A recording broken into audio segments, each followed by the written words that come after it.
Bonjour à tous et bonjour à mes élèves.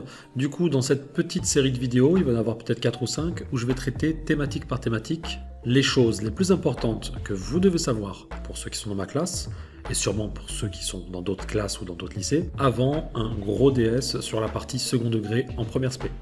On commence du coup la thématique avec les équations bicarrées. Vous n'avez pas forcément tous les collègues qui traitent cette notion-là. Ça revient souvent comme une application du cours sur le second degré. Donc à vérifier si dans votre cours, votre professeur en a parlé. Sinon, révisez d'abord ce qui est exigé avant de vous attarder sur ce genre de choses. Par contre, pour mes élèves, c'est au menu du contrôle. On est parti. En classe, on avait peut-être fait la 1 et la 2, et du coup, on va faire la question 3.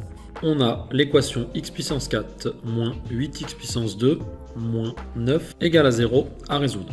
Alors, bien entendu, ici, delta est interdit. Ok, on a affaire à une équation du 4e degré. On ne peut pas. On va revenir à une équation du second degré avec une petite astuce qui consiste à faire un changement de variable. On avait du coup proposé en classe de poser t égale à x carré.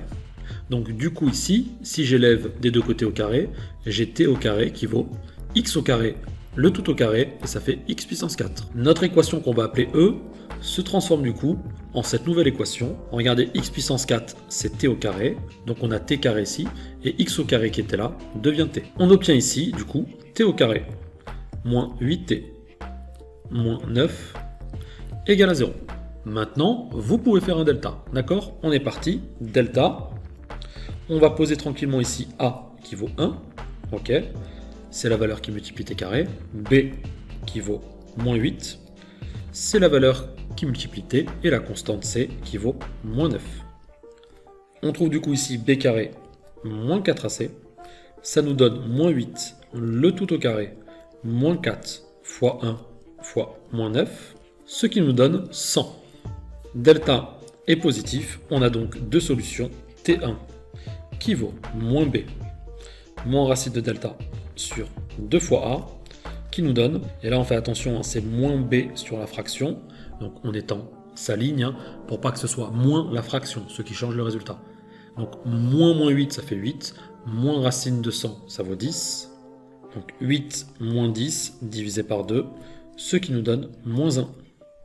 Et la deuxième, T2, c'est moins b plus racine de delta, sur 2 fois a, et on obtient du coup ici 8 plus 10 divisé par 2 égale à 9. Maintenant, c'est là que c'est important, parce que là, on a simplement résolu l'équation du second degré.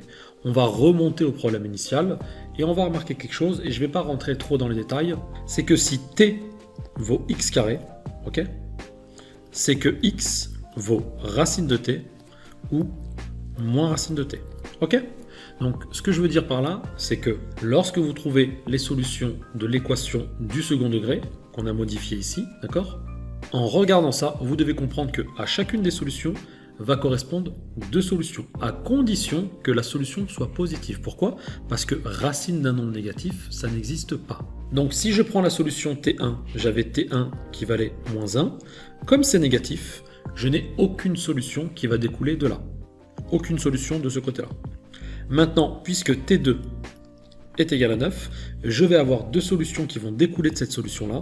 Je vais avoir une solution, et cette fois-ci, pour l'équation de départ, qui correspond à la racine de la valeur, et la deuxième, ce sera moins racine de la valeur. Ici, la valeur étant 9, on a une solution x1 qui vaut racine de 9 et qui nous donne 3, et une solution x2 qui vaut moins racine de 9 et qui vaut du coup moins 3. Donc au total, si on fait le bilan, si les deux solutions sont positives, on va trouver du coup 4 solutions pour l'équation du 4e degré.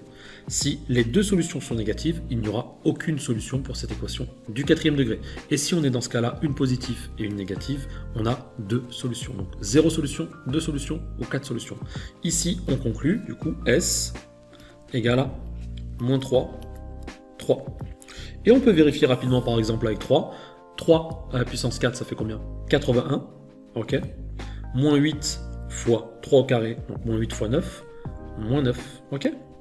Moins 8 fois 9, moins 72 moins 9, moins 81, et 81 moins 81, égale à 0. C'est bien une solution à notre problème. J'espère que ça, c'est clair. Et des élèves m'ont demandé comment faire celle-ci. Celle-ci, il faut la transformer en une équation du 4e degré. On va pas la faire maintenant, mais en gros, il faut multiplier par x carré à gauche et à droite. Et cette équation deviendra en multipliant par x carré. On s'assure, attention, hein, on divise par x carré, donc 0 est une valeur interdite, hein, on ne peut pas avoir x qui vaut 0. Et on aura l'équation qui va devenir 4x puissance 4, puisqu'on a multiplié par x carré, moins 35x carré, moins 9 sur x carré qu'on a multiplié par x carré, donc le x carré disparaît, égale à 0 fois x carré qui vaut 0. Et on revient à une équation du 4e degré. Allez, j'espère que ça aura été clair, et je vous dis à bientôt pour la suite de ce module de révision.